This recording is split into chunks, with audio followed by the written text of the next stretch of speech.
Sot në ambientet e Federatës së Futbollit të Maqedonisë, më në fund u hodh shorti për çerekfinalen e kupës, ku në garë janë 5 ekipe të ligës së parë dhe 3 ekipe të ligës së dytë.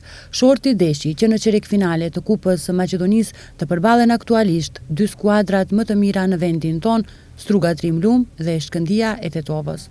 Lideri në pjesën vjeshtore të kampionatit, ekipi i Vardarit kishte fat pasi do të përballet me ekipin e Ohrit, antare në ligën e dytë. Shkëndija e Haraçinës do të përballet me Rabotniçkin, ndërsa Detonit Plaçkovica takohet me Sileksin.